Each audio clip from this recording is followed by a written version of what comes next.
Este es un encuentro con un Sasquatch escrito a mano que data de finales del siglo XIX y principios del XX. Comienza como algo sacado de la pequeña casa en la pradera y toma un giro muy oscuro. La historia de fondo es interesante, pero ya hablaremos de eso más adelante.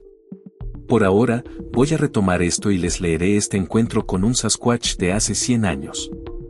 Nos levantamos tan temprano esa mañana como lo hacemos todos los días. Yo tenía mi tarea habitual de ordeñar las vacas mientras Elizabeth alimenta y abreva a todo el ganado. La actitud de mi padre era severa. En esos últimos días se quedó despierto hasta tarde con su arma y protegió la puerta de nuestra cabaña. Eso se debe a que habíamos estado escuchando el sonido de chillidos y gritos en el lado del bosque más cercano a nuestra casa. A veces lo escuchábamos temprano en la mañana antes de que saliera el sol, y otras veces lo escuchábamos tarde en la noche. Sonaba como llamadas indias, dijo. Aunque los ataques de las tribus indias no eran motivo de preocupación en aquellos días y sus precauciones podían considerarse irracionales en cualquier caso, mi padre seguía estando a la defensiva y alerta sobre el tema. Había visto la forma en que los indios pueden atacar algunas granjas en sus años, y había oído lo brutales que habían sido las masacres en el pasado de boca de nuestro abuelo. Tenía muchas historias que contar transmitidas de una época en la que nuestro abuelo había luchado en las guerras indias. Más tarde ese día salí a cortar un poco de leña para ayudar a aumentar las reservas para esos meses de invierno. Me asustó un ruido atronador que venía del bosque, el mismo bosque del que escuchábamos esas voces horribles. El ruido era tan clamoroso y violento que vi y sentí que todo a mi alrededor temblaba, incluida la tierra misma. Una sombra parecía haberse proyectado a lo largo del bosque, ya que de repente pareció brillar en color negro a pesar de que el cielo estaba brillante y azul. Escuché el crujido familiar de la puerta de la cabaña al abrirse detrás de mí.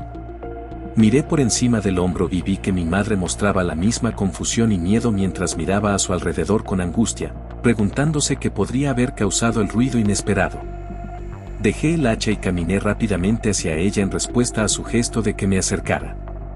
Me preguntó por el ruido, afirmando que hacía que los cristales de las ventanas de la cabaña vibraran. No pude darle una respuesta porque yo mismo no conocía la situación. Le informé que parecía provenir del bosque y le señalé las sombras intermitentes que se proyectaban a través de los grandes árboles.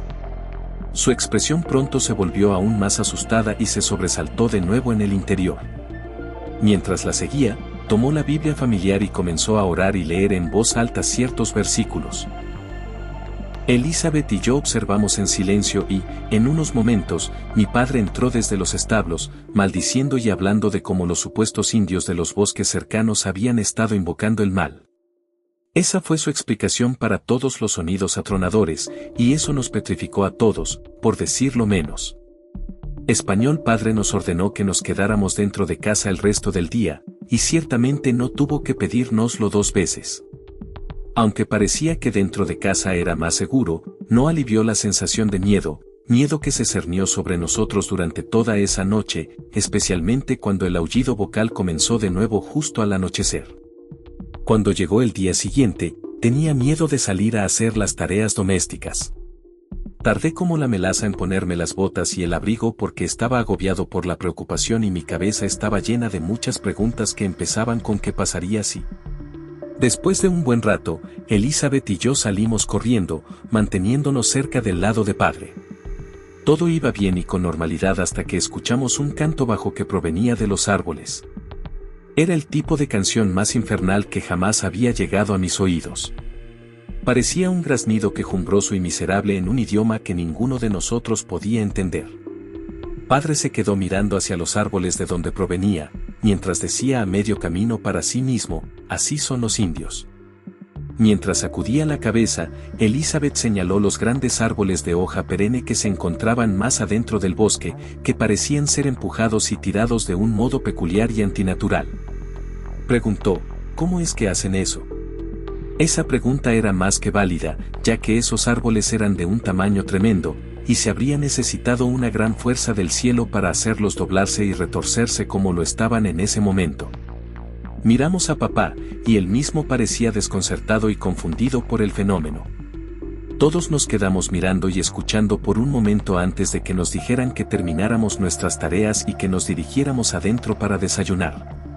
Mientras comíamos juntos, papá mencionó que debía ir al pueblo a recoger provisiones, y dijo que regresaría al anochecer. Nos aconsejó que estuviéramos atentos y que no nos acercáramos al bosque. Se fue con el caballo y el carruaje. Más o menos una hora después de ayudar a mi madre con las tareas de la casa, salí y contemplé el bosque. Todavía tenía miedo, pero puedo decir que estaba igualmente llena de asombro y miedo.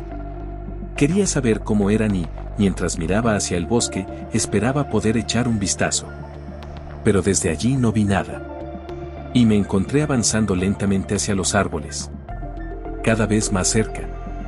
Sí, las advertencias de mi padre resonaban en mi mente. Pero pensé, soy rápida y lo suficientemente ligera como para no hacer ruido. Cuando llegué al borde de los árboles, tomé una nueva bocanada de aire y recé para que no me pasara nada malo. Miré brevemente por encima del hombro para asegurarme de que nadie me estuviera observando antes de entrar en el bosque. El bosque estaba en silencio esta vez. Y si no lo hubiera sabido en ese momento, habría pensado que eran tan comunes y pacíficos como siempre los había conocido. Pero sí lo sabía. Y también sabía que no debía adentrarme en ellos. Pero algo me obligó a ignorar cualquier pizca de sentido común que hubiera obtenido en ese momento. Solo tenía que ver. Solo tenía que saber. De pie entre los árboles, me tomé un momento para recordar con precisión dónde se encontraban los árboles en movimiento que habíamos presenciado esa mañana. Y luego di pasos ligeros hacia esa dirección. Debo admitir que estaba experimentando la sensación de un cambio de presión en el aire. Quizás era solo miedo. Quizás eran los espíritus del mal que acechaban en el bosque. No lo sé. Finalmente, algo extraño me llamó la atención. Atado a un roble parecía haber un grupo de tamaño mediano de piel de color oscuro y pelo o pelaje castaño rojizo trenzado que colgaba como cuerdas. Al acercarme, noté que su parte inferior, la que daba al tronco del árbol, era de color carmesí. Tenía un brillo moderado, lo que indicaba que era algo fresco. Contemplé que podría haber sido ese animal del bosque, pero no pude pensar en uno que compartiera las características de lo que tenía ante mis ojos. No mucho después comencé a notar los árboles y mi entorno. Adoptaron formas anormales. Formas que no creo que la naturaleza pudiera haber construido por sí sola. No, parecían estructuradas por medio de algún tipo de intención. Una intención que está más allá de mi comprensión hasta el día de hoy. Pasé por debajo de lo que parecía un túnel y me encontré aún más adentro de los árboles retorcidos y torcidos de mi entorno. Los árboles estaban todos entrelazados de manera tan intrincada, como un encaje.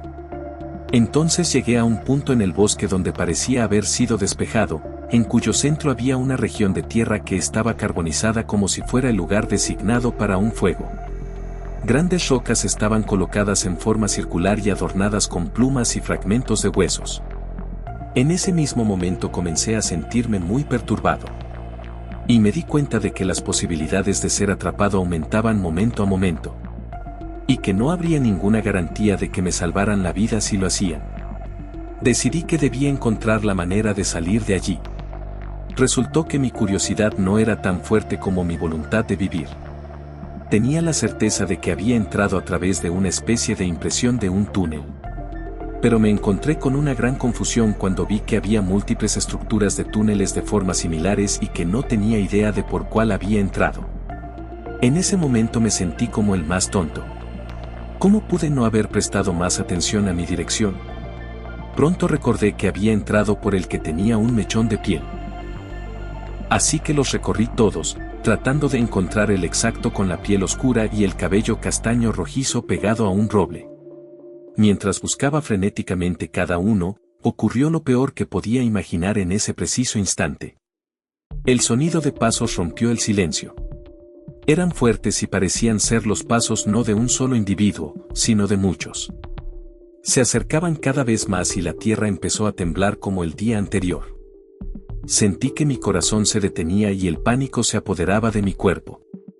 No podía pensar en otra acción que correr en cualquier dirección que me permitiera evitar el lugar de donde venían esos pasos.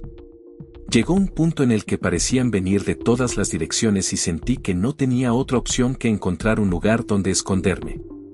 Tropecé con un agujero de zarzas que probablemente alguna vez fue la guarida de algún animal. A duras penas pude meterme en él para esconderme. Era moderadamente profundo y justo lo justo para mantenerme perfectamente oculto del paisaje del bosque. Desde este rincón, eché un vistazo a lo que había a mi alrededor fuera de mi escondite. Al principio no vi nada. Lo único peculiar que mis sentidos habían detectado eran esas pisadas espantosas que hicieron temblar aparentemente a toda la creación. Pronto la luz que brillaba en la mirilla cesó y vi un pie de piel oscura conectado a una pierna cubierta de pelo castaño rojizo, obstruyendo mi vista. Sabía que los indios tenían un color de piel diferente, pero no sabía que eran personas tan grandes en tamaño y peludos. El pie era mucho más grande que mi cabeza. Me desconcertó también el color castaño rojizo del pelo, ya que siempre me habían dicho que era de color negro. Estaba horrorizado. Finalmente llegaron a donde pude ver a muchos de ellos. Todos eran de un tamaño muy enorme, y todos estaban cubiertos de pelo. Y, salvo en la cara, las manos y los pies, algunos tenían el pelo de color castaño rojizo y otros tenían el pelo casi del color del heno. No llevaban ropa y hablaban entre ellos en un idioma que no podía comprender en tonos sonoros. Sus anchas fosas nasales se abrieron en un abismo mientras olfateaban el aire mientras giraban sus cabezas puntiagudas en muchas direcciones como si buscaran algo. Me pregunté si podrían olfatear, oler que yo estaba allí. De repente, todos se detuvieron abruptamente y se quedaron quietos como estatuas en silencio, pero solo por un corto tiempo hasta que volvieron a animarse cuando uno comenzó a golpearse el pecho con el puño del tamaño de las ruedas de un carro, y el resto pareció seguirlo. Lo siguiente que vi fue a uno siendo empujado al suelo por otro. Causó un velo de polvo sobre todo. Cuando se despejó, observé que el que lo empujó sostenía un objeto afilado y dentado. Luego procedió a sujetarlo mientras colocaba el borde afilado justo sobre la frente del que estaba atrapado y luchaba por la libertad mientras emitía gritos ensordecedores. El dominante luego cortó la piel de su cabeza puntiaguda y le arrancó el cuero cabelludo y lo levantó de manera orgullosa. Me sentí enfermo cuando presencié esto y pude identificar lo que vi colgando del roble antes. Parecía lo mismo con la piel oscura, el cabello largo y la parte inferior carmesí. El que tenía el cuero cabelludo yacía en el suelo débilmente y continuó produciendo ocasionalmente un ruido miserable, pero no por mucho tiempo. Cada aullido se desvanecía en menos vigor hasta que finalmente cesaban por completo. Y allí estaba, una masa gigante sin vida colapsada en el suelo. Pero supongo que no se desperdició. Todos los demás se apresuraron a apiñarse alrededor del cadáver con expresiones animales en sus rostros y comenzaron a desgarrar la carne con sus dedos largos y se dieron un festín sin piedad, atiborrándose la cara con carne cruda de su propia especie. Y los vi devorar hasta la última parte, salvo el cuero cabelludo. El que había recuperado el cuero cabelludo se adentró más en el bosque mientras el resto lo seguía. Esperé hasta que ya no hubo señales de ellos, hasta que el bosque volvió a estar completamente en silencio. No perdí tiempo en salir a rastras de mi escondite y volví a casa. Temblaba de miedo tanto que apenas podía mantenerme en pie. Pero recuperé el sentido y seguí donde estaba antes de toda la calamidad que había presenciado. Encontré el símbolo de donde había venido. Después de comprobar 2 o 3 estructuras diferentes, llegué a la original. Vi el cuero cabelludo colgando del roble. Tenía un significado completamente nuevo para mí y no pude evitar sentirme mareado. Estaba al borde del desmayo. Salí de allí antes de que eso sucediera. Y a partir de entonces fue fácil encontrar el camino de regreso a la cabaña. Y lo hice tan rápido como pude. Logré regresar y atravesé la puerta de la cabaña. Mi madre y Elizabeth se sobresaltaron. Se acercaron rápidamente a mí, mirándome con el ceño fruncido, y me preguntaron qué me había pasado. Me había desgarrado el vestido y tenía cortes causados por las espinas del bosque y por ramitas y hojas en el pelo. Estaba a punto de contarles todo lo que había visto esa tarde, pero el recuerdo de mi padre diciéndonos que no nos acercáramos al bosque había vuelto a mi mente una vez más. Y para evitar una reprimenda y un castigo, les dije que el viejo ganso malvado me había perseguido hasta los arbustos de zarzamoras y que me había enredado en sus espinas. Y nadie sabía nunca que yo había presenciado semejante acontecimiento. Así que la historia de fondo de todo esto es increíblemente interesante. La señora que nos envió esto también nos envió un correo electrónico que explica todo el asunto. Hola Smokey, me llamo Debbie. Soy espectadora de tu canal desde hace mucho tiempo. En resumen, estábamos renovando nuestra casa y encontré unos papeles muy viejos debajo de una de las tablas del suelo. Creemos que tienen más de 100 años. Pertenecían a una mujer que había vivido en nuestra casa. Se llamaba Eleanor. Me quedé asombrada cuando los leí y descubrí que había escrito su encuentro con Sasquatch, o con personas parecidas a Sasquatch, y supe que necesitaba poner estos documentos en manos de profesionales. Si es posible, podría encargarme de enviarte los documentos por correo para que los pudieras compartir con tu canal.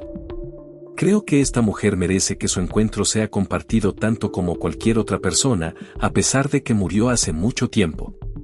Déjame saber lo que piensas. Debbie. Tuvimos mucho trabajo esta última semana, descifrando este encuentro y juntando las piezas, pero valió la pena.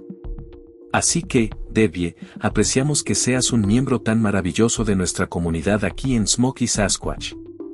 Y te agradecemos a ti, el espectador, por todo lo que haces. Si La pequeña casa en la pradera fuera tan genial, la leería todo el tiempo.